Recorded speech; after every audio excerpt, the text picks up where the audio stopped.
शरण में तेरी, रास्ता तू हमको दिखा, रास्ता तू हमको दिखा, तेरी आराधना।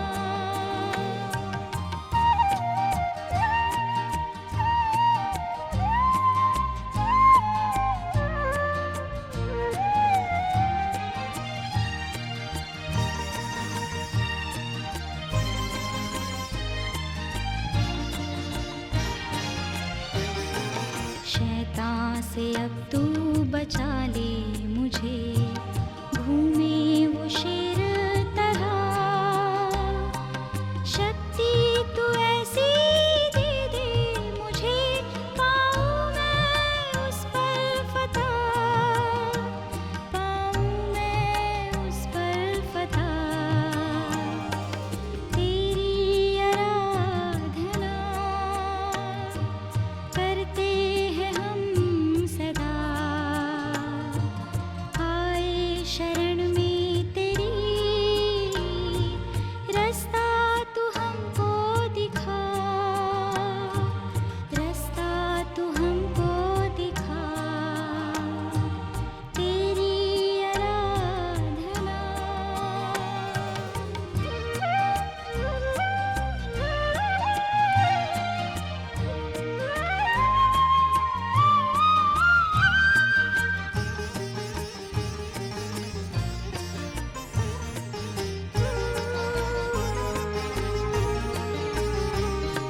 चाहत है मेरी तू दिल में बसे, भर दे सब खाली जगह, ऐसा ही मैं जीवन जीऊं, बन जाऊं तेरी तरह, बन जाऊं तेरी तरह, तेरी आराधना करते हैं हम सदा, आए शरण में तेरी, रास्ता तू हमको दिखा, रास्ता तू हमको दिखा, तेरी आराधना। परमेश्वर का धन्यवाद हो सारी आशीषों के लिए और इस दिन की हिफाजत के लिए जो प्रभु यीशु मसीह ने हमें दिया है। प्रिय मसीह भाइयों, इस संसार में जितने भी आज हमारे इस कार्यक्रम को देख रहे हैं, प्रभु के मीठे और मधुर नाम में आपको जय मसीह की सलाम। Hallelujah, praise the Lord.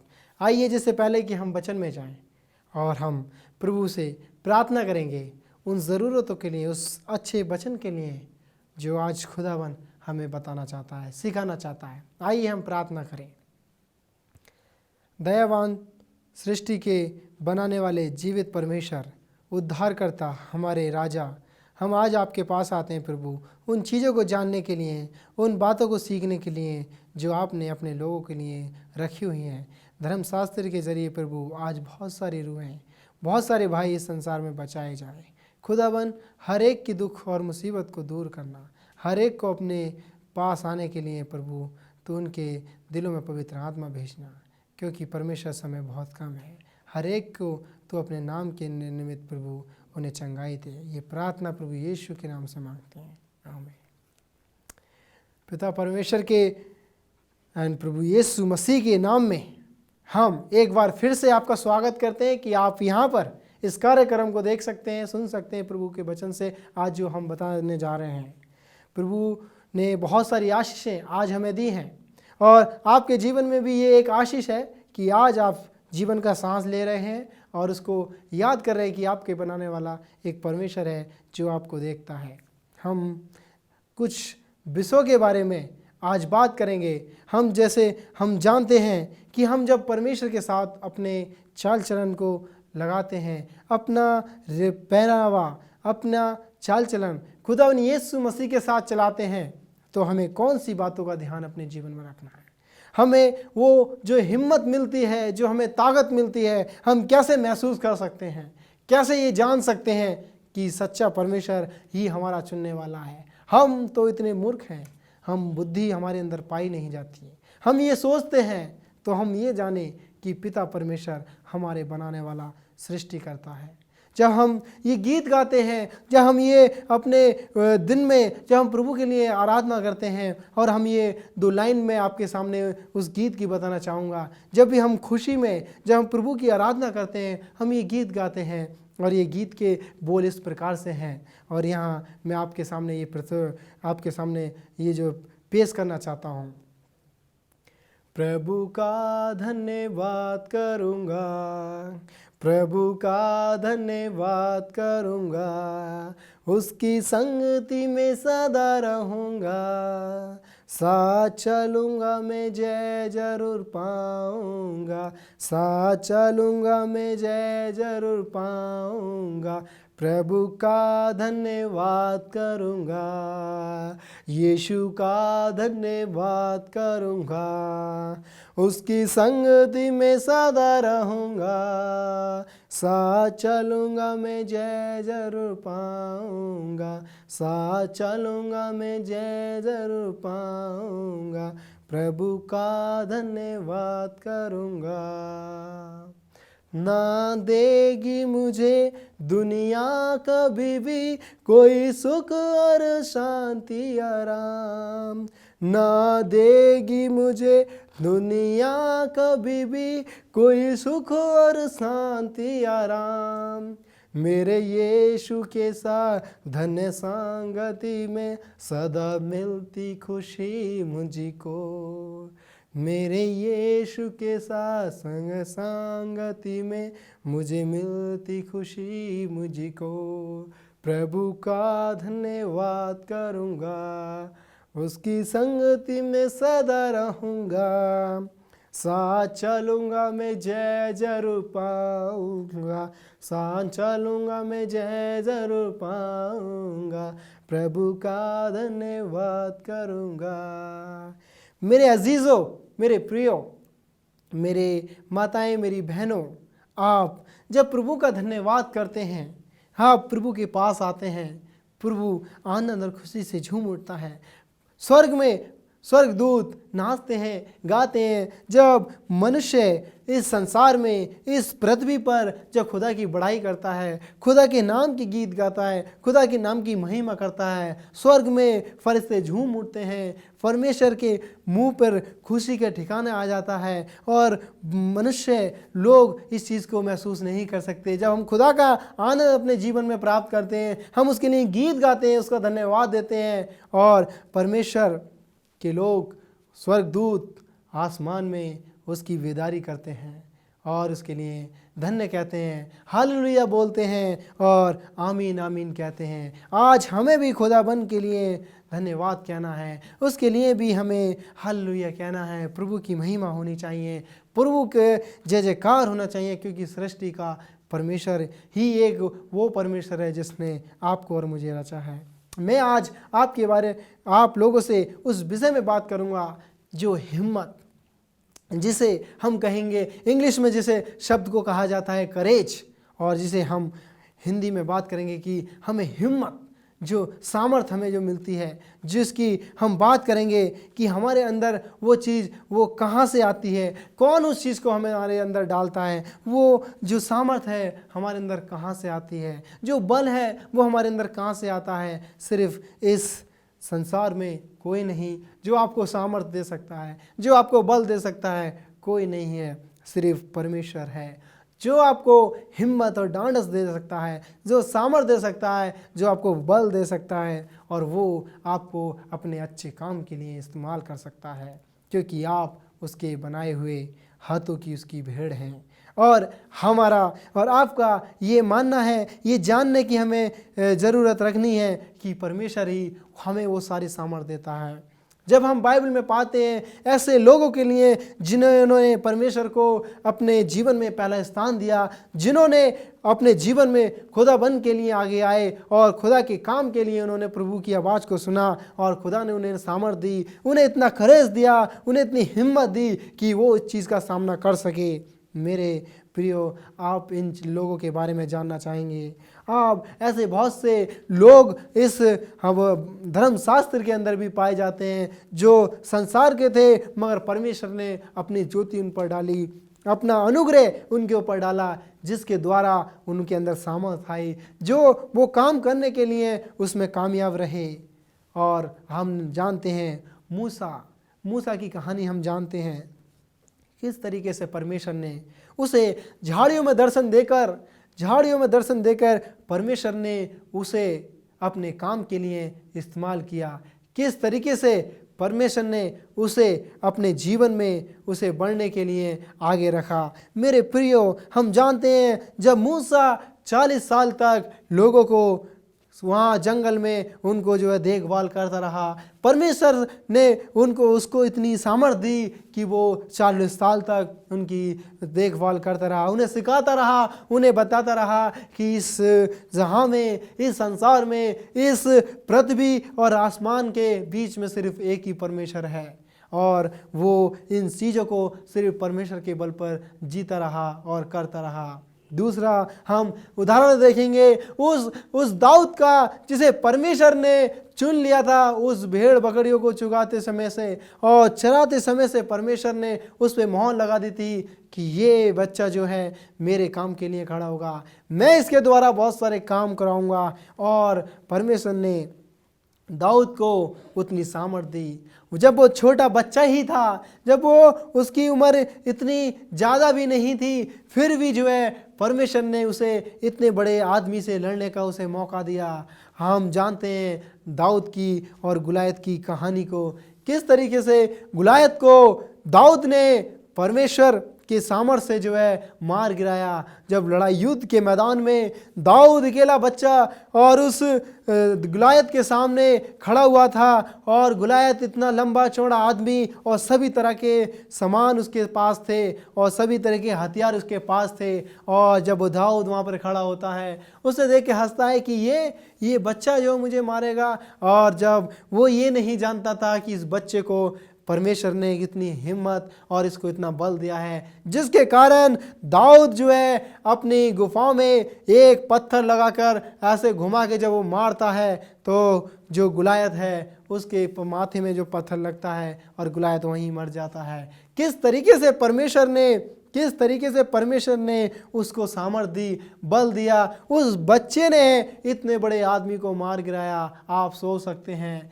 आज जीवन में, संसार में लोग बहुत बड़े हैं, आप चाहे वो पैसे में, धन में, चाहे ताकत में, तरह तरह के कारण जो है हो सकते हैं। लोगों के पास अजीब अजीब तरीके की चीज़ें हो सकती हैं। आप एक ऐसे कमज़ोर व्यक्ति हो सकते हैं, आपका जीवन वो प्रार्थना का जीवन हो सकता है, आपका जीवन वो मसीह जीवन हो सकता है, आपका जीवन वो प्रभु यीशु मसीह के सुबह शाम चलने वाला जीवन हो सकता है, जो आप आत्मिक जीवन में चल रहे हैं और जिसकी सामर्थ्य आपके पास है, जिसका बल आपके पास है, जिसकी उपस्थिति आपके पास है, आपके दिलों में प्रभु यीशु का नाम है। और आप भी उन समस्याओं को देखते हैं, लोग आपके ऊपर बल होना चाहते हैं, आपके ऊपर अपने आप को रखना चाहते हैं, मगर वो नहीं हो पा रहे, क्योंकि परमेश्वर ने आपके लिए इतना बल दिया है। आप उन समस्याओं से बचे हुए हैं, आप उस गंदगी से बचे हुए हैं, आप उन पापों से बचे हुए हैं, क्योंकि परमेश्वर ने आपको इतना सामर्थ्य दिया है।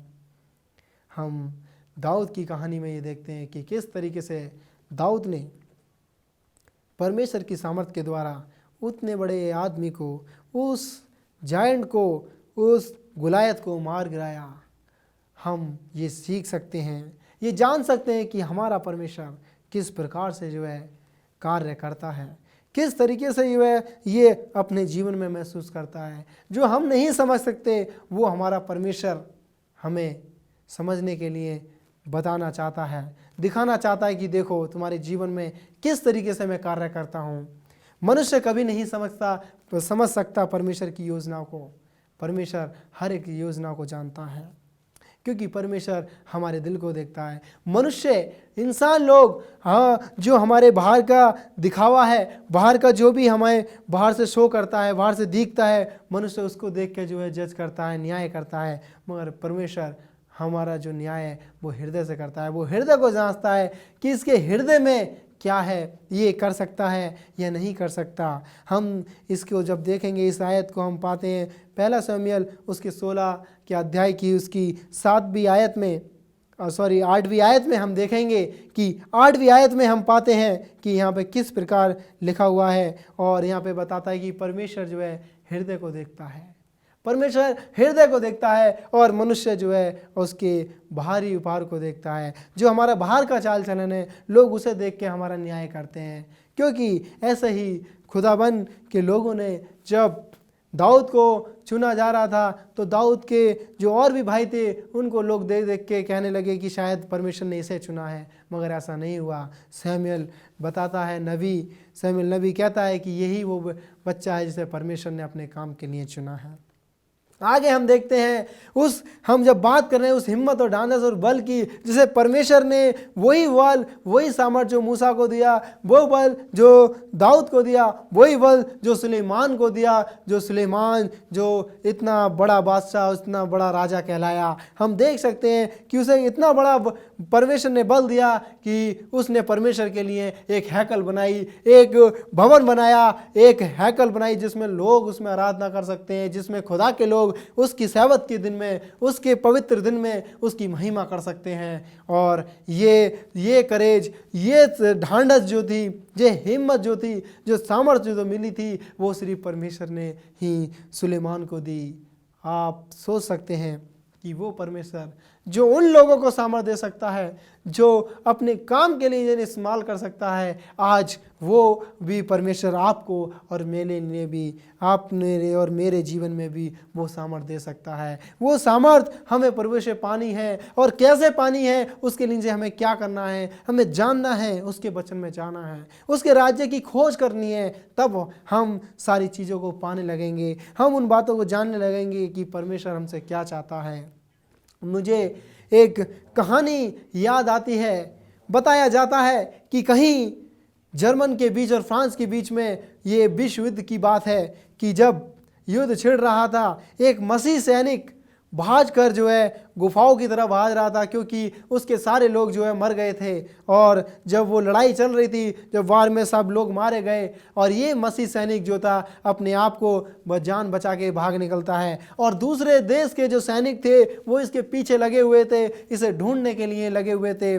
जब ये उन पहाड़ी इलाकों में, उन गुफाओं इलाकों में जब ये भाग रहा था, ये प्रार्थना करता है, पिता अगर तू आज मुझे बचा ले, अगर तू सच्चा है। और इसकी प्रार्थना जो है ये की जाती है। ये जो है किसी तरीके से जाकर एक गुफा में घुस जाता है, और वहाँ जो लोग, जो सोल्जर लोग थे, जो आर्मी के जो लोग थे, वो इसका पीछा कर रहे थे, इसे खोजने में लगे हुए थे कि ये व्यक्ति कहाँ है, क्योंकि यही अकेला बच गया था। और युद्ध में ये आदमी मारा धारा फिरता है, ये गुफाओं में छुप जाता है, और वहाँ पे ये नील डाउन होके घुटने टेक कर प्रभु से ये प्रार्थना करता है, प्रभु अगर तू सच्चा है तो आज मुझे बचा ले, आज मेरे लिए तू अपना कोई ऐसा इंतज़ाम कर। और ये व्यक्ति प्रार्थना करने के बाद अपने सर नीचे झुका कर बैठ जाता है। ये देखता है और इसको आवाज़ आती है कि पहाड़ी इलाके में लोग जूते पहन कर जो है, उनको जूते की आवाज़ सुनाई देती है कि लोग उसकी तरफ आ रहे हैं। वो कह रहे हैं कि अभी इधर देखो, इधर देखो। वो सब तरफ से बेरहमी से उसको खोजने में लगे हुए हैं। और देखते हैं ये व्यक्ति बहुत निराश था, इसका हृदय कांप रहा था, और ये परमेश्वर को याद करता है। उस घड़ी में ये परमेश्वर की दुहाई देता है कि खुदा तू मुझे बचा ले, और मुझे आज इस बड़े दलदल से मुझे बचा ले।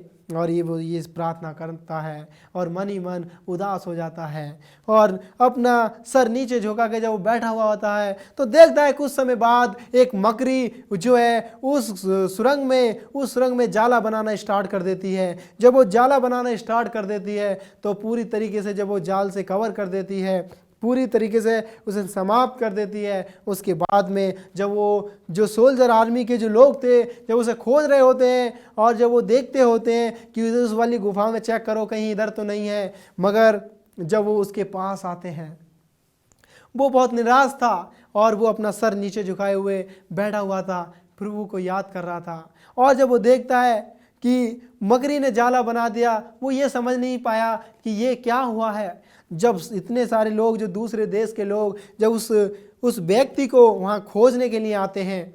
जब उस गुफा के आगे खड़े होके जब वो अंदर को जाने की कोशिश करते हैं, तभी उनका जो कप्तान होता है, उनका जो हेड होता है, वो कहता है, आप लोग पागल हो, आप लोग मूर्ख हो क्या, आपको दिखता नहीं इस सुरंग के आगे मकड़ी ने जाल बना रखा है और कोई आदमी अगर इसके अंदर जाएगा तो ये जाल टूटा होना चाहिए। किस तरीके से इसके अंदर आदमी जा सकता है, ये हमारी गलतफहमी है, वो यहाँ पर नहीं होगा, चलो हम आगे देखते हैं। और इस तरीके से मेरे प्रियो वो लोग आगे निकल जाते हैं और उसको ढूंढ नहीं पाते और निराश होकर वो अपनी जगहों को, अपने टेंटों को लौट के चले जाते हैं।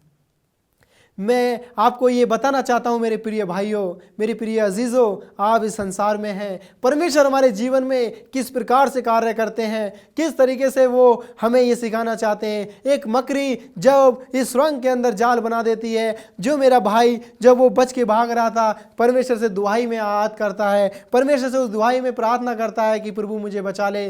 प्रभु ने एक छोटी मकड़ी को भेजकर उस सुरंग के आगे जाल बना दिया। जब वो जाल बनाने के बाद में उस मकड़ी को जब देखा, वो समझ नहीं पाया। जब उसने उन लोगों की आवाज़ सुनी कि इसके अंदर आदमी कैसे हो सकता है, क्योंकि इसके आगे तो, इस सुरंग के आगे तो मकड़ी ने पहले से ही जाल बना रखा है, कोई आदमी अंदर जाएगा तो कैसे जाएगा, क्योंकि अगर जाल टूटा हुआ होगा तभी जा सकता है। वो लोग ये समझते हैं और परमेश्वर ने इस योजना को उस मकड़ी के द्वारा पूरा करता है और वो व्यक्ति बच जाता है, परमेश्वर को याद करता है और धन्य कहता है कि परमेश्वर परमेश्वर तू महान है, ओ अति परमेश्वर, तू सर्वशक्तिमान है परमेश्वर, तू वही परमेश्वर है जिसने दानियल को उस शेरों की मादों से बचा लिया। ओ परमेश्वर, तू वही परमेश्वर जिसने सैदरक मेशक अबेदनगो को तूने आग की भट्टी से बचा लिया। तू वही परमेश्वर है जिसने लाजरस को मौत से जिला दिया। तू वही परमेश्वर है जिसने पीटर के द्वारा दौरकस को जीवित कर दिया। और परमेश्वर की उन सारी बातों को अपने वचन में जा के देखता है और परमेश्वर की दुहाई देता है, परमेश्वर को धन्य कहता है। तेरा धन्य है प्रभु, तेरा नाम धन्य है तू परमेश्वर, क्योंकि तूने आज मेरे प्राणों को बचा लिया।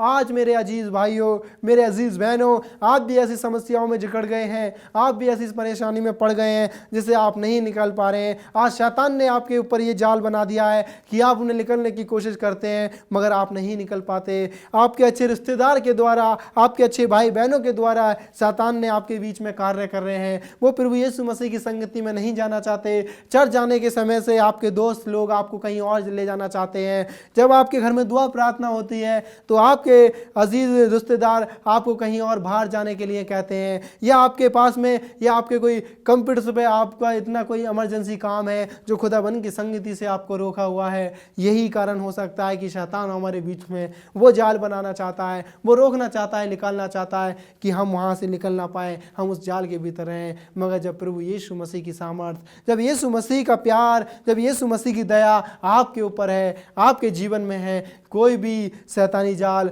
कोई भी ताकत, कोई भी दुनियावी शक्ति आपको नहीं रोक सकती खुदाबंद यीशु मसीह के पास आने से, क्योंकि प्रभु परमेश्वर इस दुनिया में महान है। जैसे वो कार्य करता है, वो बयान करता है कि जो उसने किया, उसने हमें हर एक बात साफ अपने वचन में दी है।